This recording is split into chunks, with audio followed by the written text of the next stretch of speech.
যে এটা বেটার হয় ফেব্রুয়ারির মধ্যে যদি নির্বাচনটা করা যায়, 5ই ফেব্রুয়ারির মধ্যে। বাকিটাও আমরা বলেছি যে আমরা এটা ব্যাপারে রিজিড না, ওনার জন্য যেটা সুবিধা হয়।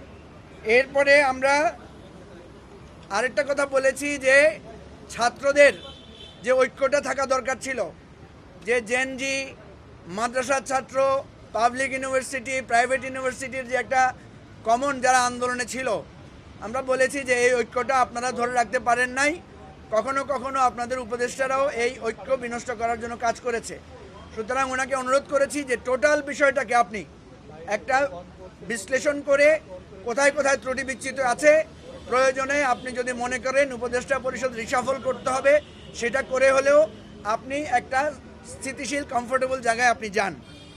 আমরা মনে করি যে ইগো এবং এক একজনের মানে একটা রিজিড পজিশনে আজকে এই ব্যাখ্যা এই গ্যাপটা তৈরি করেছে। সুতরাং আমরা বলেছি উভয় পক্ষকে, এখানে আমরা বেসিক্যালি 3টা পক্ষ মনে করি বা 4টা। একটা হলো অন্তর্বর্তীকালীন সরকার, একটা হচ্ছে প্রশাসন সহ পুলিশ সহ সেনাবাহিনী, এবং আরেকটা হচ্ছে আপনার আমাদের রাজনৈতিক দলগুলো, বিশেষ করে বিএনপি সহ অন্যান্য গুরুত্বপূর্ণ দলগুলো। এই গ্যাপটা দূর করার জন্য আমরা বলেছি যে আপনি সমঝোতামূলক ব্যবস্থা নেন। সর্বশেষে ওনার কাছে আমাদের যে আবেদন ছিল যে আপনি এই দায়িত্ব যদি ছেড়ে দেন, আপনি যদি উপদেষ্টা পরিষদ যদি পদত্যাগ করে আমাদের দেশের জন্য কল্যাণ হতো, আমরা আপনাকে সেটাই বলতাম না, আমাদের কাছে কোনো বিকল্প অপশন নাই। এবং আপনি যে কাজগুলো এগিয়ে নিয়েছেন, এখন যদি আপনি এখান থেকে কুইট করেন তাহলে আমাদের নির্বাচন, সংস্কার সব কিছু আরও অনিশ্চিত হয়ে যাবে।